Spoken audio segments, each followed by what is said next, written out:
Bom dia, sétimo ano. Hoje é dia 24 de junho.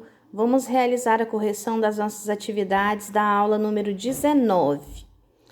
Na nossa aula do dia 19, a primeira atividade perguntava o seguinte: por que os aparelhos de ar-condicionado geralmente são colocados em locais mais altos em um ambiente, Lembrando que nós estamos falando das trocas de calor, com o ambiente. Então, a resposta deveria ficar a seguinte: haveria alguma diferença se fossem colocados próximos do chão?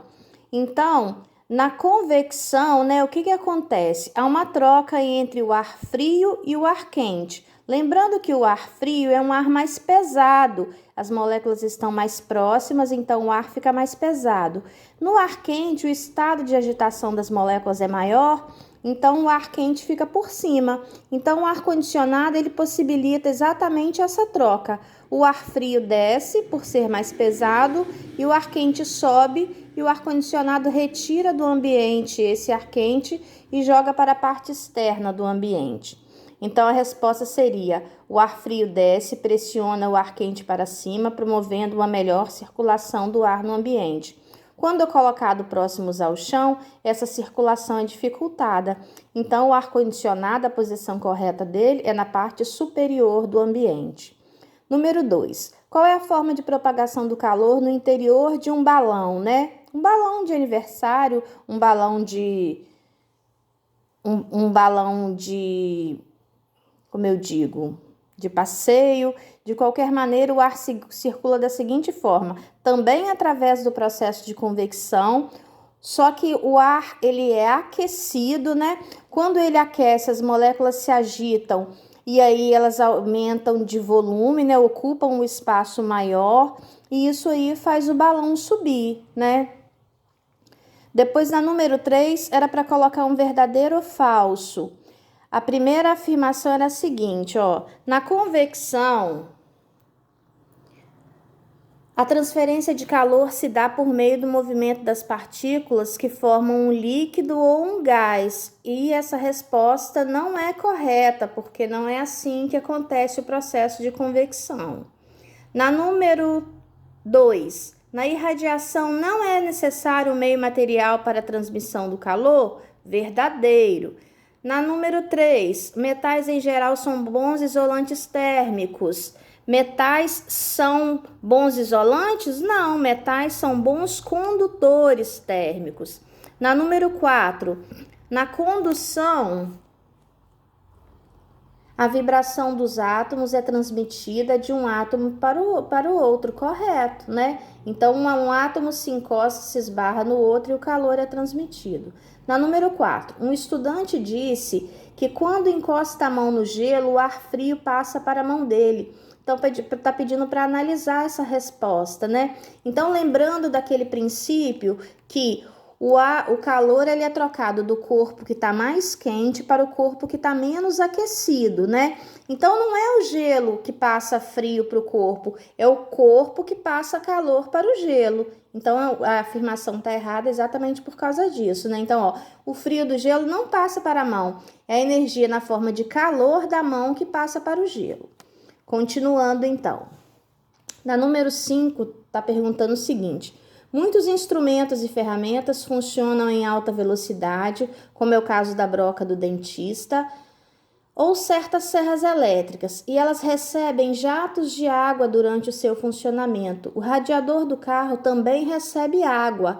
Qual é a função da água nesses casos, E que propriedade que a água tem que a torna uma substância ideal para essa função? Então, qual é a função da água, então? Para quem já ouviu falar de carros que têm radiadores, geralmente são modelos mais antigos, A função da água, então, é impedir com que o motor fique muito quente, que ele se aqueça demais.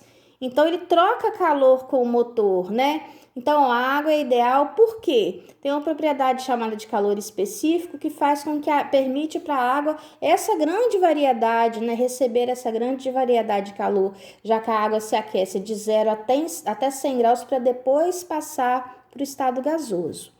A pergunta número 6. Como funcionam os coletores solares que aquecem a água, né? E que vantagens esse processo traz? Então, ó, era uma pesquisinha, a resposta era individual. Eu coloquei uma informação aí para vocês, mas podem manter a pesquisa que vocês fizeram. A informação que eu trouxe é para aqueles que às vezes tiveram dificuldade de realizar a pesquisa, então eu coloquei o seguinte, ó. Os coletores são grandes painéis que captam as radiações do sol e as utilizam para aquecer a água. A radiação solar passa por uma camada de vidro transparente e aquece uma superfície metálica, né, que fica pintada de preto, porque o preto ele absorve o calor. Então, a camada de vidro provoca um efeito estufa, já que, né, permite a passagem da luz e bloqueia a saída da radiação. O calor fica mantido dentro desse espaço e parte desse calor, então, né, ele vai para os tubos e faz a água circular já aquecida. E há uma troca, né, entre a água fria, né? A água fria vai entrando e aquela água quente vai sendo jogada para dentro da casa para ela ser utilizada nas torneiras ou onde for conveniente.